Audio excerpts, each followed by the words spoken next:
Ya, terima kasih buat kesempatan melayani. Mari kita berdoa untuk firman Tuhan. Bapak, kami mengucap syukur buat hari ini. Kami mau belajar firman-Mu, biar pada situasi seperti hari-hari belakangan ini yang terlalu banyak hal yang tidak kami harapkan, tidak kami rencanakan terjadi, tapi kasih Tuhan yang berkuasa atas kami dan kuasa cinta Tuhan yang membuat kami sanggup menghadapi apapun yang terjadi. Dalam nama Tuhan Yesus, kami mau belajar firman Tuhan. Amin. Ya, saya akan sampaikan materinya, ada materi PowerPoint-nya. Nanti kalau ada waktu lebih, ya mungkin bisa ada Q&A ya.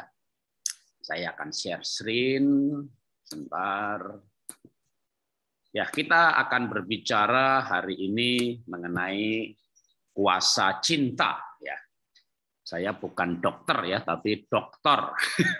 Dokter kesehatan ya. Nah, 1 Tawarik pasal 29 ayat 28. Kemudian matilah Daud. Iya, itu Daud. Pada waktu telah putih rambutnya, lanjut umurnya, penuh kekayaan dan kemuliaan, kemudian naik Rajalah Salomo anaknya menggantikan dia. Daud mati penuh kemuliaan. Ini menarik sekali karena Mazmur 27 ayat 10 dikatakan bahwa ayah ibuku meninggalkan aku. Artinya Daud tidak dicintai sama orang tuanya. Ketika Daud menggembalakan domba, ada beruang, ada singa, itu Daud berjuang, ya, mempertaruhkan nyawanya untuk menyelamatkan domba-dombanya. Samuel 16, kitab Samuel 1 Samuel 16 menceritakan bagaimana ternak yang digembalakan Daud dengan nyawanya ini disembelih, ada ucapan syukur di rumah.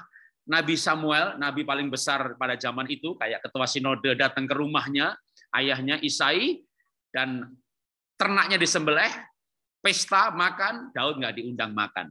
Makanya Daud berkata, ayah ibuku meninggalkan aku. Lalu Daud punya kakak, semuanya jadi tentara. Daud nggak boleh jadi tentara mungkin sama orang tuanya, suruh ngebalain domba aja. Daud ke medan perang membawa makanan bekal buat kakak-kakaknya, tapi kakaknya malah marah.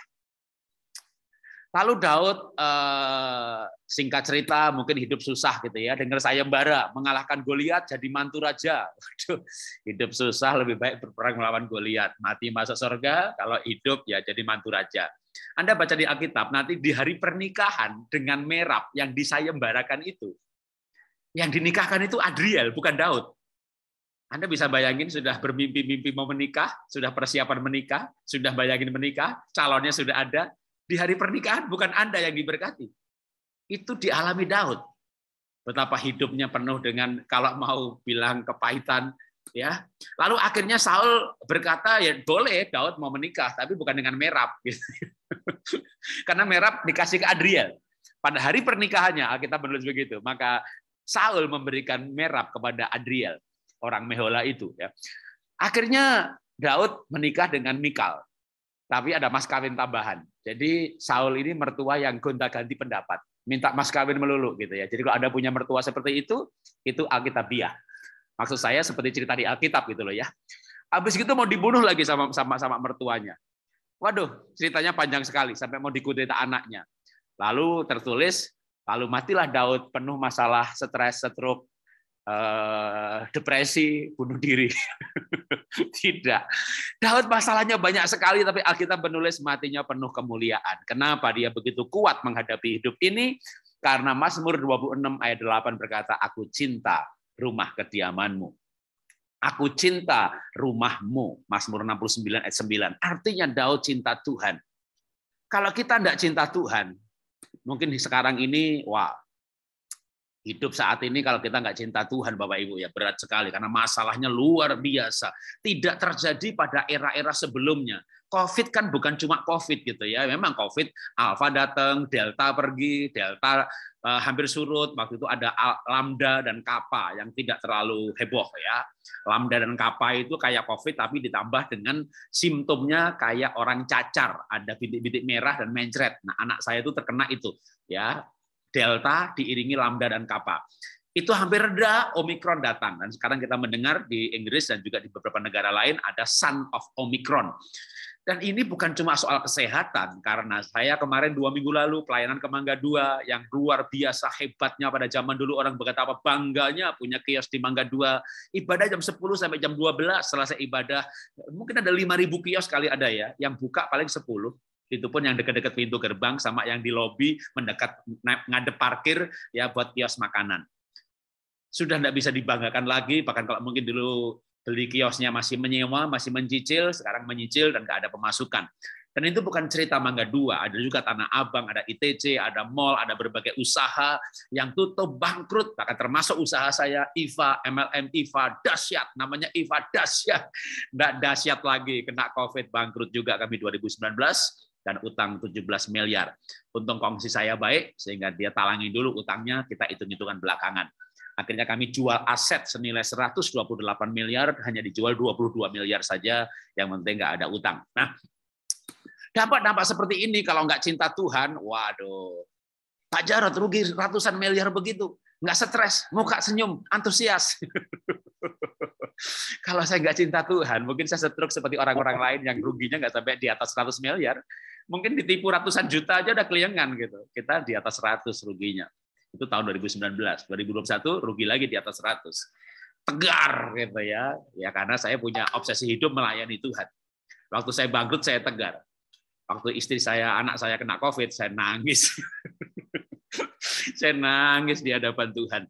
Karena bagi saya keluarga amat sangat penting sekali. Nah, kenapa Daud kuat sekali menghadapi hidup ini? Karena dia cinta Tuhan. Mungkin saya kasih cerita sedikit mengenai yang namanya keluarga Salwen, ya. Keluarga Salwen ini seperti Abraham gitu ya, cinta Tuhan luar biasa. Dan dia bukan perpuluhan gitu ya, tapi 50%. Dan kisah keluarga Salwen ini menginspirasi saya, wow, diberkati luar biasa karena bahkan sebenarnya 50% sisanya pun dalam pergumulan penggunaannya dengan doa di hadapan Tuhan. Saya punya IVA dahsyat yang bangkrut itu, selain itu saya punya Happy Holy Kid. Happy Holy Kid itu kami mendapat franchise dari seluruh cabang, 66 cabang. Itu 100% omsetnya, bukan keuntungannya. Ya. 100% franchise fee itu saya persembahkan bagi Tuhan untuk pelayanan sampai hari ini. Bahkan ketika IVA bangkrut, saya nggak ambil franchise fee dari Happy Holy Kid. Saya melukis, tapi franchise fee Happy Holy Kid 66 cabang setiap tahun saya persembahkan untuk pelayanan. Dan mungkin itu juga yang ya paling nggak saya nggak mau bersalah di hadapan Tuhan dan saya mau menunjukkan kepada Tuhan kalau saya cinta Tuhan. Diberkati nggak diberkati bukan obsesi saya. Saya bukan main judi bayar 10% perpuluhan supaya diberkati. Ke Gunung Kawi cari berkat, ke gereja cari berkat, baunya sama, motivasi nggak berubah. Saya memberi kepada Tuhan karena saya cinta Tuhan. Perusahaan saya bangkrut, saya juga nggak berhenti memberi kepada Tuhan. Jadi itu namanya cinta Tuhan. Kalau memberi perpuluhan supaya diberkati, itu namanya cinta uang. Ya, agamanya aja Kristen, tapi cintanya uang. Nah, sekarang kalau kita berbicara Daud, maka Daud itu hidupnya tidak ada capek-capeknya. Masalahnya luar biasa, dan dia semangat hidup gitu ya. Saya pengen juga kayak Daud. Tapi saya mau sekarang membawa ini langsung pada aplikasi kepada Bapak Ibu. Kalau Bapak Ibu ini hidup capek nggak? Ini kalau semuanya Zoom-nya buka kameranya, mungkin saya bisa ngelihat ya, capek apa enggak, lihat jidatnya. Haleluya. Lihat senyumnya, lihat bibirnya.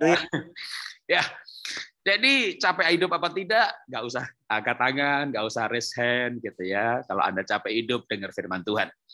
Apa sih hidup itu? Hidup itu bekerja. Apa Anda capek bekerja? Iya, Pak Jarod capek. Pak, aduh, udah capek-capek merintis, capek-capek usaha, bangkrut, kena COVID.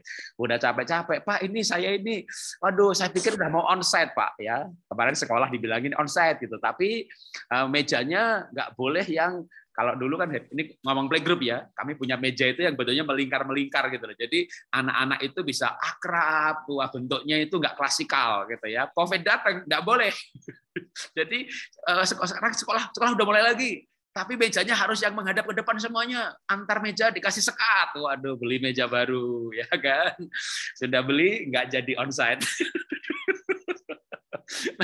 Nah, yang lain lagi, Pak Jarod, ini saya sekolah ini sewa ruko, Pak. Saya baru aja perpanjang ini, saya bayar ini karena mau onset, ya nggak jadi lagi. Yang lain lagi bukan cuma sewa ruko ya, misalnya sewa tempat usaha. Saya 2 miliar Pak sewa tempat ini, Pak. COVID, Pak, nggak boleh dipakai, Pak. Ya 2 tahun habis, masa sewanya habis, Pak. Capek saya dagang, Pak, kalau begini. Nggak ada kepastian, Pak. Yang pasti itu cuma satu, mati masuk surga. Ya, mau pasti. Maafkan saya tertawa dalam penderitaan, ya, karena memang itulah caranya menghibur diri.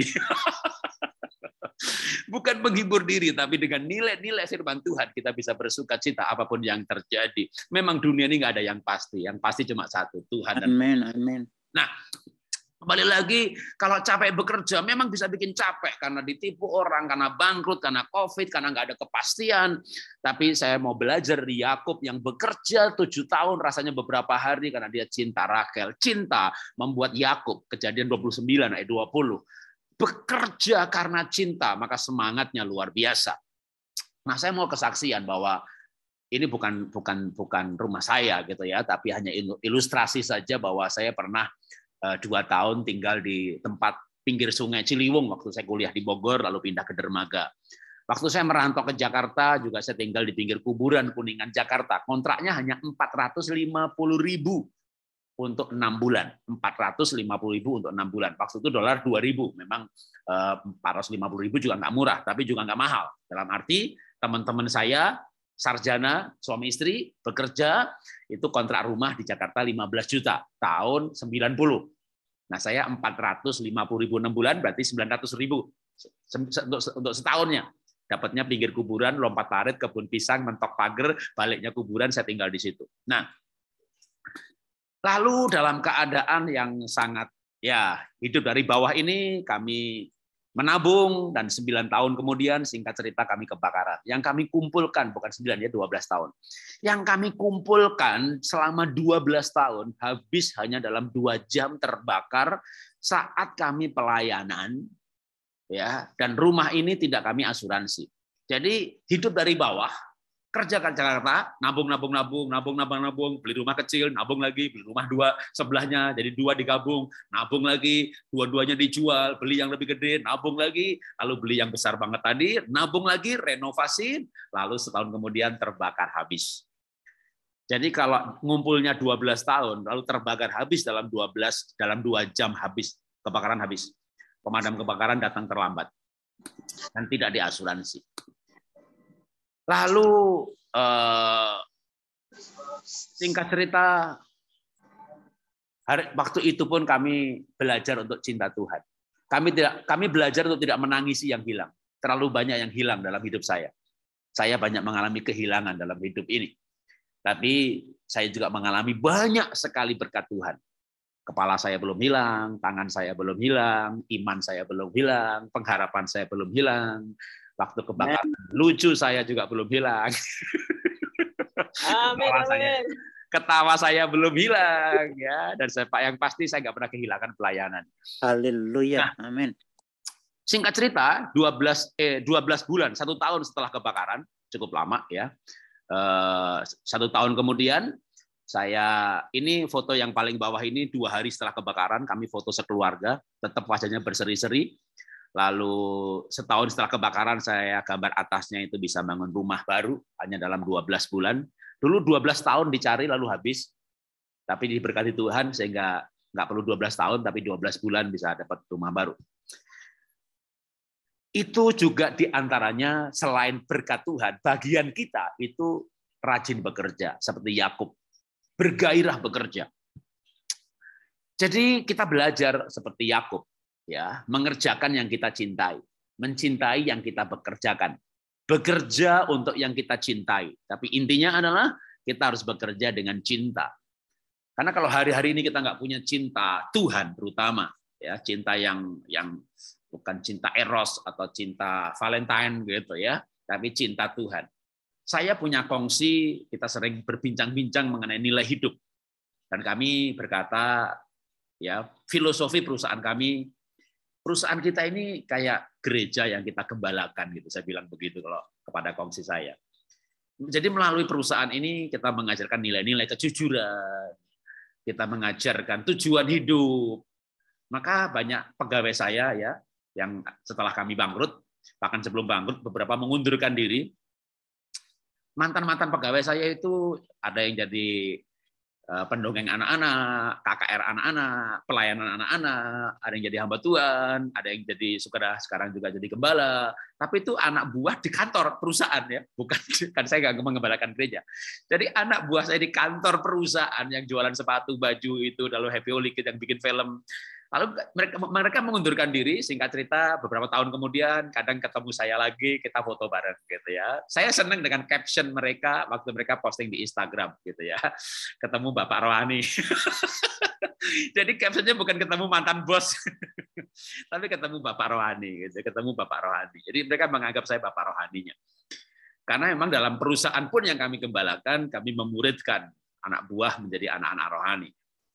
Saya punya sopir yang ikut saya 26 tahun, itu dia berkata begini, sebelumnya dan sekarang ini udah 4-5 tahun nggak jadi sopir saya lagi, jadi sopir orang lain, dan dia berkata begini, sebelum dan sesudahnya saya tidak pernah punya bos seperti Pak Jarod, di mana saya sopir pergi ke Bandung, nginep satu hotel, satu kamar.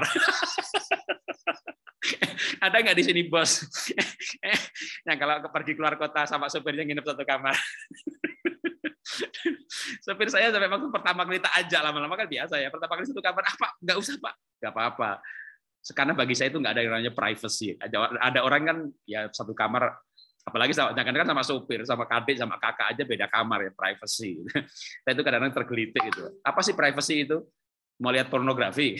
Kalau saya malah justru pengen biar sopir saya ngelihat saya saat teduh, saya menyembah Tuhan, dan di kamar itu kita bisa sharing, dia bisa cerita, kita bisa konseling.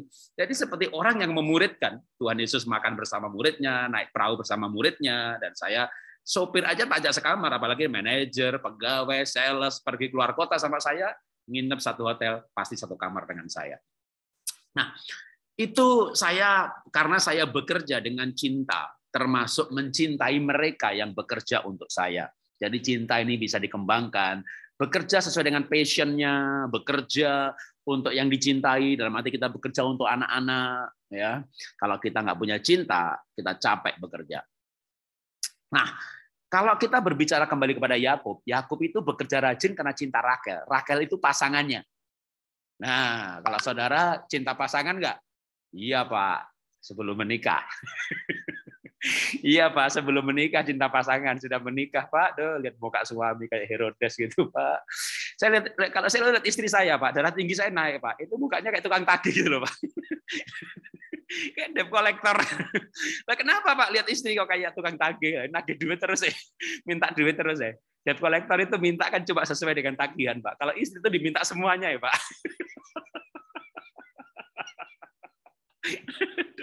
Menikahi debt collector ya, diminta semuanya. Habis Pak, saya bangkrut Pak. Jangan berpikir bangkrut dong, ya kan? Kan punya istri, punya suami punya istri, punyamu punyaku, punyaku punyamu. Ya harusnya begitu Pak, harusnya begitu. Kalau saya itu ya begitu, tapi istri saya itu nggak begitu Pak. Istri saya itu punyamu punyaku. Punyaku. Jadi dia punya gaji ya buat dia sendiri Pak, terserah itu buat beli kosmetik, buat ngasih bantu adiknya, bantu ibunya. Giliran saya bantu ibu saya Pak, marah dia. Jadi saya itu gaji tak kasih dia Pak, tapi karena saya berpikir bahwa punyaku punya dia, tapi dia itu berkata punyamu punyaku, ya punyaku. Anda menikahi debt collector ya. Nah, sekarang gimana kalau kita capek dengan pasangan? Ya udah kita review dulu ya, kita review sebentar. Gimana ya caranya ngajar pasangan tapi bisa cepat sekali ya? Oke, dengan lagu.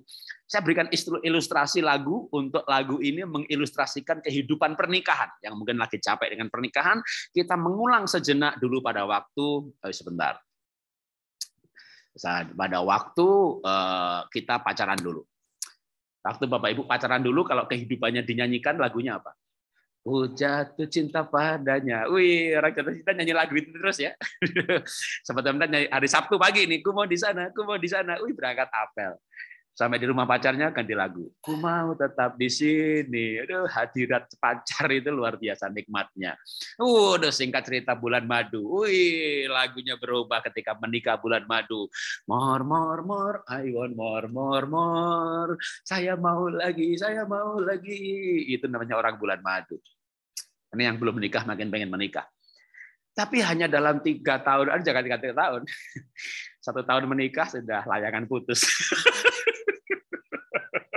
1 tahun menikah lagunya udah banyak perkara yang tak dapat ku mengerti. Kenapa saya menikah sama kunyuk satu ini? Tuhan mengerti, tapi saya nggak ngerti-ngerti. Saya itu kalau berkumpul dengan ibu-ibu yang sudah menikah itu lagunya sedih-sedih gitu. Habis nyanyi lagu banyak perkara, mungkin nikahnya udah 10 tahun gitu ya. Udah berat banget hidup ini. Nyanyinya lagu Dia sanggup, Yesus sanggup, tapi saya nggak sanggup. 10 tahun menikah lagunya Dia sanggup, tapi aku nggak sanggup. Menikah 15-20 tahun, aduh lagunya makin sedih. Saat tiada jalan, hadapi persoalan. Mau cerai nggak sanggup, mau selingkuh dosa, mau mati nggak mati-mati. Berharap Tuhan Yesus cepat datang aja deh. Pokoknya orang-orang yang kepahitan, orang yang frustasi, orang yang stres karena COVID, stres karena pernikahan itu biasanya seneng banget ngomong, pas Tuhan udah mau datang. Itu tanda orang-orang frustasi itu, Tuhan mau datang gitu ya. Sampai anaknya lahir, cucunya lahir, Tuhan nggak datang-datang. Nah, itu tadi nikah berapa tahun? 15-20 tahun. Gimana nikah 30 tahun? Aku berserah, kamu terserah. Terserah kamu lah mau makan apa enggak, pokoknya makanan ku taruh di meja. Ya terserah kamu lah mau ikut ibadah apa enggak, udah capek ngajak kamu. Kita makan sendiri-sendiri aja, kita gereja sendiri-sendiri. Mau pelayanan apa enggak ya terserah, udah terserah kamu lah gitu. Jadi menikah 30 tahun udah terserah gitu ya. Ini yang belum menikah jadi nggak pengen nikah.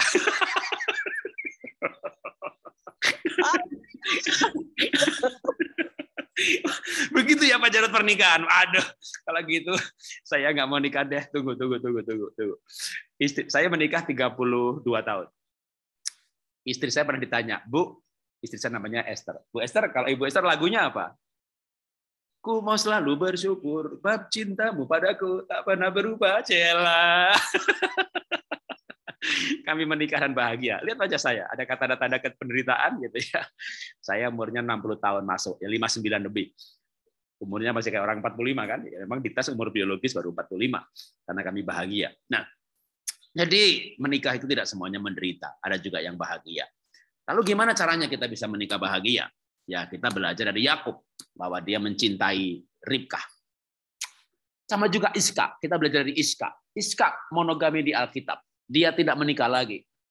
Nggak ada layangan putus pada waktu itu, ya kan? Atau belum ada main layang-layang. Jadi ya dia berdoa. Tapi kan Abraham menikah lagi, tetangganya menikah lagi, pamannya menikah lagi, tapi Ishak nggak menikah lagi. Padahal istrinya mandul. Kenapa Ishak begitu kuat di dalam pernikahannya? Hidup ini jangan capek. Ya, hidup ini apa? Misalnya menikah. Hidup itu bekerja. Yakub bekerja dengan antusias. Hidup ini apa? Menikah. Kenapa pernikahannya Ishak kuat sekali? Istrinya mandul, dia nggak menikah lagi. Padahal kan dia anaknya konglomerat Abraham, ya kan? Kekayaannya, dombanya ribuan, ratusan ribu, puluhan ribu. Gimana kalau orang kaya punya mantu mandul gitu ya? Wah, kekayaannya buat siapa gitu? Mungkin anaknya kuat, tapi mertuanya. Tapi Ishak berdoa untuk istrinya. Kenapa? Karena Alkitab menulis dalam Kejadian 24 ayat 67. Ishak mencintai. Memang cinta nggak turun dari langit, tapi cinta itu perlu. Cinta memang nggak bisa bayar tagihan, tapi cinta membuat orang bersemangat. Menikah karena cinta, tapi ini tadi gambarnya, oke. Gambarnya ketuker. Ya. Jadi ketika kita menikah, maka kita perlu belajar untuk menghidupkan cinta di dalam pernikahan. Ya, ini ada gambar apa ini? Oke, ini waktu saya pacaran tahun 87, ya masih ada gambarnya waktu pacaran. Ini menikah tahun 90, gitu ya. Ini saya nanti waktu saya berumur 120 tahun. Jadi ini saya sebut gambar nubuatan Jarod dan Esther tahun 2082.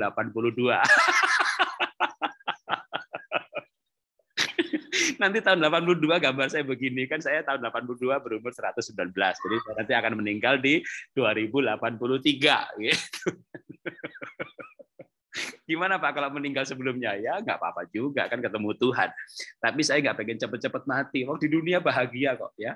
Banyak orang tuh pengen cepat mati, kan di dunia ini nggak bahagia. Ya sudahlah, Tuhan sudah mau datang. Dikit-dikit Tuhan sudah mau datang, oh ternyata punya utang, ternyata usahanya bangkrut, ternyata digebukin suaminya. Memang sorga itu indah, saya pengen ke sorga juga, tapi Saya betah kok di dunia ini. Ada COVID, ada bangkrut, ditipu orang, anak saya kena COVID, terkapar 2 hari, bahkan sempat pingsan, terkapar 21 hari. Tapi saya betah kok di dunia yang banyak masalah ini karena Tuhan saya melebihi masalah. Di dunia ini banyak penderitaan, tapi Tuhan saya itu luar biasa. Dia melampaui penderitaan-penderitaan yang ada, dia tidak pernah meninggalkan, dia selalu menyertai. Nah, kembali kepada pernikahan. Supaya pernikahan itu ada cinta, tentu tidak hanya doa ya, doa perlu, tapi juga perlu namanya usaha untuk menerima pasangan apa adanya. Ini nama-nama yang saya tulis dalam PowerPoint saya ini adalah mereka yang sudah menikah lebih dari 80 tahun. Udah 30 lebih daripada kawin emas. Makanya mereka menikah pada usia sekitar 20. Ini generasi dulu ya. Dan mereka sekarang usianya di atas 100 semuanya. Ini masuk dalam daftar longest couple in the world. Mereka orang-orang yang menikah lebih 80 tahun monogami dan bahagia, dan sampai tua itu serumah dan sekamar. Di Indonesia ini banyak orang kalau anaknya udah umur 20-30 gitu, suami istri bisa kamar. Nggak cerai sih, tapi nggak sekamar lagi gitu ya. Bahkan ada yang suami ikut anak pertama, istri ikut anak kedua. Nggak berantem sih, tapi nggak serumah.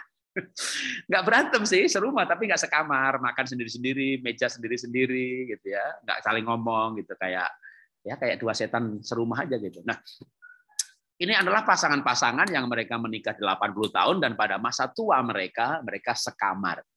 Dan cukup menarik bahwa mereka mengajarkan perlunya menerima pasangan apa adanya. Kelemahan pasangan adalah kesempatan untuk melengkapi. Memang pasangannya nggak sempurna, ya. Saya juga punya pasangan nggak sempurna, tapi saya ingat yang baik-baik dari sisi pasangan saya. Lalu ada lagi pasangan namanya Percy sama Aerosmith. Kalau tadi adalah Russell dan Roland, Ralph dan Phyllis. Lalu ini ada juga pasangan yang 80 tahun menikah, gitu ya, mengajarkan Galatia pasal 6 yang dikatakan disuruh berbuat baik. Terus berbuat baik sama suku-suku terabaikan, bagus. Berbuat baik sama panti asuhan, bagus. Berbuat baik sama orang miskin, bagus ya. Tapi banyak orang Kristen baik di luar rumah, enggak baik di rumah. Baik sama jemaat ya. Aduh, ibu-ibu kalau dapat telepon dari orang Kristen, dari gereja, dari pendeta, ibu-ibu itu apalagi ibu-ibu pendoa syafaat, ibu-ibu aktif di menara doa apa namanya ini MDSB. Aduh, kalau telepon, wih shalom Pak Pendeta, shalom Pak Jarod, shalom. Haleluya, shalom. Puji Tuhan. Aduh ya. Waktu suaminya dengar istrinya telepon dengan orang gereja gitu, berkata dalam hati, Cek Ayu nih, Cek senyumnya, Cek manis ya kalau telepon sama gereja. Telepon berhenti, ceplek. Ya Pak, kita lanjutkan. Belum selesai tadi kita bicara.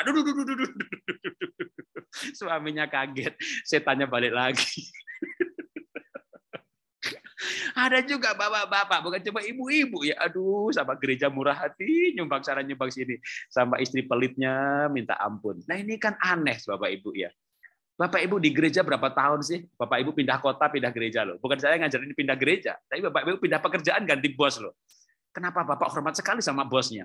Kenapa ibu hormat sekali sama bos di kantor? Itu pindah perusahaan ganti bos. Bapak ibu pindah kota, ganti gereja, ganti gembala. Suami istri itu nggak ganti-ganti. Ya, nggak ganti-ganti sampai dia mati. Masalahnya kan dia nggak mati-mati kan. Kalau mati, pasangan mati, bapak ibu boleh kawin lagi, ya kan masalahnya dia nggak mati-mati. Maka nggak usah berandai-andai dia mati. Wong kenyataannya dia hidup, ya kan?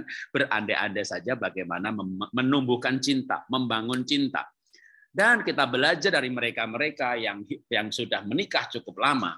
Maka mereka membangun cinta. Nomor 1, mereka membangun cinta dengan penerimaan. Kedua, mereka membangun cinta dengan berbuat baik. Yang ketiga, mereka membangun cinta dengan saling memuji sisi baiknya. Karena orang selalu ada sisi negatifnya. Tapi pujilah saja sisi positifnya. Pernikahan yang kuat bukan tanpa kesalahan, tapi tersedia pengampunan. Sorga itu kalau nggak ada pengampunan kosong. Cuma ada Tuhan tok saja dan para malaikatnya. Tapi Tuhan Yesus datang ke bumi untuk melepaskan pengampunan sehingga orang yang diampuni akan masuk sorga. Dan jadilah kehendakmu Tuhan di bumi seperti di sorga, keluargaku seperti di sorga. Keluarga seperti di sorga bukan kalau suaminya ketua sinode, karena ketua sinode juga ada dosanya, ada salahnya, ada malesnya, ada nakalnya. Ya, kita keluarga akan seperti sorga kalau kitanya punya pengampunan. Pasangan nggak mungkin lah nggak punya salah, ya, kecuali dia Tuhan Yesus atau dia setan. Setan selalu salah. Tuhan Yesus nggak punya salah. Tapi kan suami istri kita manusia. Jadi selama ada pengampunan, maka di situ ada sorga, ada damai sejahtera, ada sukacita. Karena kerajaan sorga bukan soal makanan minuman. Tapi kerajaan sorga turun ketika ada pengampunan. Dan kita masuk sorga karena ada pengampunan. Terakhir sebelum saya akhiri, hidup ini harus kuat. Seperti Daud kuat sekali hidup. Tapi hidup itu apa sih? Hidup itu bekerja, capek bekerja. Temukan alasan untuk bekerja supaya kuat, seperti Yakub cinta Rahel. Capek dalam pernikahan, ya belajar seperti orang-orang yang tidak capek dalam pernikahannya dengan membangun penerimaan, melihat sisi positif, saling mengampuni. Capek dalam melayani, waduh, ini yang paling repot gitu ya. Capek sama Tuhan, kecewa sama Tuhan. Capek melayani. Ada orang bernama Paulus di penjara di luar batas, didera di luar batas, disesah bahkan sampai 5 kali kejadian. Tapi tiap kali kejadian, tiap event itu 39 kali pukulan. Dan dia masih mengalami lagi yang namanya didera. Didera di luar batas sampai dikira mati. Dilempari batu sampai hampir mati. Naik kapal dan kapalnya karam. Belum lagi dia mengalami bahaya penyamun. Tapi yang berat mungkin adalah bahaya dari saudara-saudara palsu. Saudara-saudara yang mengaku saudara, bahkan saudara seiman, itu bikin capek ya. Bapak Ibu pernah capek dengan saudara seiman, pernah capek dengan pendeta. Kalau yang pendeta pernah capek dengan pengerja, punya diaken kaya raya. Waduh, usul ini, usul itu. Dan Pak Pendeta dengerin usulnya diaken ini, berharap kalau usulnya denger itu ya nyumbang gitu loh. Ternyata cuma ngomong aja, gak nyumbang-nyumbang. Waduh, kita bisa kecewa dengan saudara-saudara, bahkan mungkin yang paling berat lagi bukan soal nggak nyumbang ya, menusuk dari belakang, memfitnah, berkhianat, buka gereja baru dan jemaat Bapak Ibu diambil. Mertua saya gembala sidang, adik ipar saya full timer pendeta, paman dari mertua saya, aduh, berapa orang yang jadi gembala? Yang di New York aja ada 2. Jadi sebagai seorang gembala, ketika ada orang dari Indonesia ditampung di rumahnya, makan di rumahnya, lalu karena nggak dapat pekerjaan, akhirnya diajak melayani, jadi pengerjanya, disupport, ya sampai pintar melayani, buka gereja sendiri, jemaatnya diambil. Aduh, butuh visa diurus, ini diurus, makan dikasih gitu ya. Begitu pintar melayani, buka gereja sendiri, jemaatnya diambil sebagian. Dan kisah itu bukan cuma kisah paman saya. Banyak kisah pendeta kan akhirnya jadi kepahitan dengan pendeta yang lain gitu ya, dan sesama pendeta tidak saling berbicara, nggak saling mengundang. Kenapa? Karena ada luka-luka di dalam pelayanan. Dan memang pelayanan bukan dunia yang netral dari mengkhianati. Paulus pun juga mengalami bahaya dari saudara-saudara palsu. Tapi kenapa Paulus nggak berhenti melayani, nggak capek? Di penjara pun dia nggak ngambek. Dia nggak kecewa dengan Tuhan. Tuhan, aku melayani, kenapa aku di penjara? Saya nggak berani ngambek sama Tuhan. Saya melayani kok perusahaan saya bangkrut. Saya nggak berani ngomong begitu sama Tuhan. Saya nggak berani menuntut keadilan Tuhan. Tuhan nggak adil. Tuntut nanti Tuhan menyatakan keadilannya, ya adilnya saya masuk neraka. Saya pernah berbuat dosa. Yang Paulus lakukan waktu dia mengalami semua penderitaan itu, dia merasakan kasih Kristus. Dia menghayati kasih Kristus. Memang kita tinggal di dunia ini banyak masalah. Seperti saya cerita, saya juga mengalami kebakaran, perusahaan bangkrut, terutama COVID ya. 2 tahun terakhir ini, waduh, selama 2 tahun terakhir ini perusahaan bangkrut, sekolah playgroup karena online, ya yang TKA, TKB lanjut, tapi yang playgroup murid barunya sedikit banget, karena bermain di rumah, ngapain orang daftar gitu ya. Sekolah mulai nombokin tiap bulan, karena bangkrut, tabungan mulai menipis, tapi puji Tuhan loh, Tuhan kasih saya bakat melukis, itu bisa melukis tiap minggu, ada aja yang beli. Aduh, Tuhan pelihara saya tuh udah kayak sampai kadang-kadang nangis, kadang-kadang ketawa ya, tergantung moodnya gitu ya. Kalau nangis ya dapat Tuhan, melihat pemeliharaan Tuhan. Kadang ya ketawa-ketawa gitu. Nah, hidup ini banyak masalah, tapi yang paling saya sedih banget atau takut, ya terus terang jujur takut gitu ya, waktu anak kena COVID dan istri ketularan. Karena saya punya teman kan anaknya COVID, istri ketularan, anaknya sembuh, istri dipanggil Tuhan. Waduh, waktu itu saya masuk kamar dan beberapa hari nangis saja kerjaannya di hadapan Tuhan.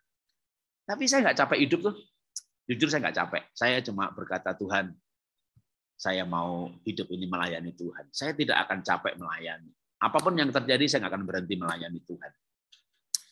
Karena Paulus berkata, dan itu menjadi rema juga bagi saya hari-hari ini, bahwa Tuhan Yesus mati bagi saya.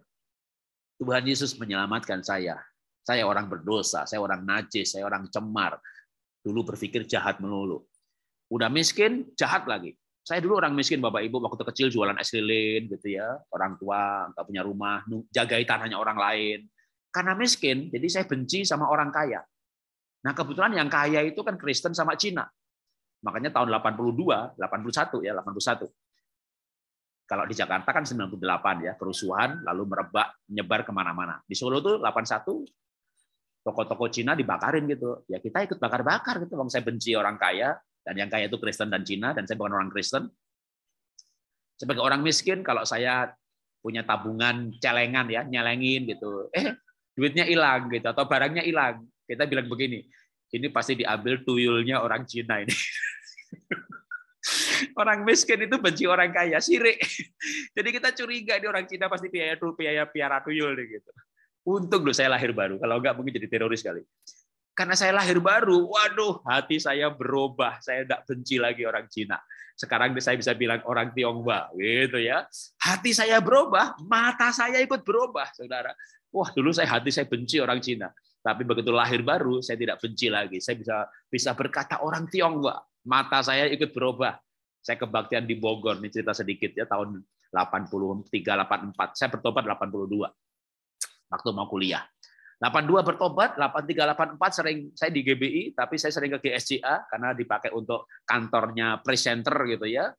Di situ kadang-kadang saya beribadah juga di GSCA. Waduh, itu satu gereja Tionghoa semuanya. Dan saya lihat kok cantik-cantik ya. Salah satunya sekarang jadi istri saya gitu ya. Jadi saya dulu benci gitu, wah sekarang bisa menikah dengan dan bahagia lagi. Hidup bersama dan bahagia. Sebentar. Ini baterai laptop saya, tunggu. Ya, oke. Ya, oke. Hampir aja udah warna merah. Ya. Jadi ketika kasih Kristus menguasai, maka Paulus bisa mencintai orang-orang yang membenci, orang-orang yang menganiaya. Bahkan timbul belas kasihan, pengen menyelamatkan mereka. Maka Paulus nggak ada berhentinya melayani, wong dia kasihan sama yang menganiaya. Kita tuh kecewa kan karena kita benci sama yang mengecewakan kita. Kalau kita kasihan sama yang mengecewakan, gimana mau berhenti pelayanan? Kita dibenci. Aduh kasihan ya orang kok membenci saya, nanti kalau masuk neraka gimana? Kasihan ya orang kok memfitnah saya. Nanti kalau dia nggak masuk surga gimana tuh yang memfitnah saya? Aduh kasihan banget tuh orang, hatinya pasti kalau penuh kejahatan begitu kan dia nggak bisa tidur pulas tuh. Jadi waktu saya dibenci, saya difitnah gitu, saya kasihan sama yang memfitnah. Jangan terbalik ya. Aduh kasihan saya ya difitnah orang. Aduh kasihan saya ya. Saudara tidak perlu kasihan sama diri sendiri, ya kita mengasihi Tuhan, mengasihi sesama. Kalau diri kita udah pasti dicintai Tuhan, jadi jangan mengasihani diri sendiri. Kita cinta diri sendiri boleh, tapi jangan mengasihani ya. Beda mengasihani itu, aduh kasihan saya ini orang paling malang di dunia, punya suami Herodes, punya istri Isabel, usaha bangkrut, gitu. Akhirnya nanti bisa capek hidup. Saya kasihan sama orang-orang yang berdosa, termasuk yang membenci saya. Itulah kira-kira yang Paulus alami, kenapa dia kuat sekali dalam hidup ini. Dan itu membuat saya juga bergairah melayani. Ketika saya tidak boleh khotbah, waktu itu sempat 4 tahun Bapak Ibu, saya tidak boleh khotbah di gereja saya, jabatan dicopot, saya tidak pindah gereja. Saya nggak boleh khotbah di kota besar, di Jakarta. Ya saya pergi ke Lampung, ini saya biru kaos biru ini saya nih, tahun 98, tahun 2000-an. Ini gereja bukan gubuk Bapak Ibu ya. Ini gereja di Lampung, di SP 1, 2, 3, Mesuji, Liwa, daerah sana gerejanya kayak begini-begini, kita pelayanan ke sana.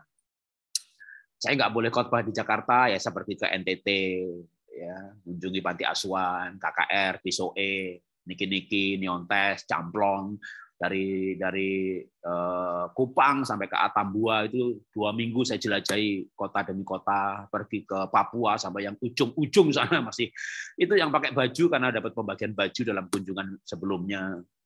Bahkan ketika anak-anak saya udah kuliah ke luar negeri, kalau liburan mereka saya bawa ke pedalaman Mentawai, kita jalan kaki, bahkan kita mau ke gereja, kita nyebrang sungai.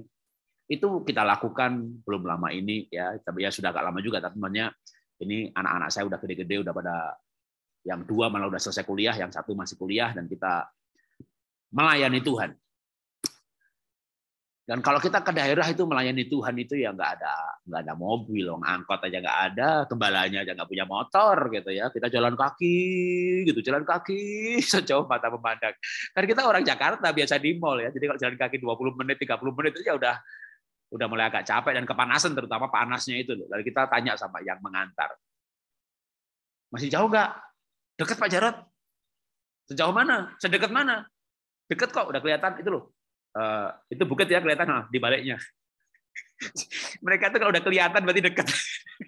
Bukitnya udah kelihatan berarti dekat. Anda pagi-pagi cuaca cerah lihat ke arah Bogor itu Gunung Salak kelihatan itu. Tapi mereka itu bilang kalau udah kelihatan berarti udah dekat gitu ya. Oke, saya selesaikan sedikit lagi ya. Lalu pergi ke Mentawai ngapain Pak gitu ya. Saya cari rumah-rumah yang nggak kepakai seperti ini, saya sulap menjadi PAUD. Nanti kalau muridnya udah 30, 40 stabil selama 2 tahun, saya renovasi, saya bangun. Tiap tahun saya bangun 2 sekolah. Bahkan termasuk 2019, 2020, 2021 tahun ini, bulan ini saya mulai bangun 1 lagi. Ya, jadi tiap tahun 2 termasuk 2019. Kenapa saya sebut 2019? 2019 kami bangkrut.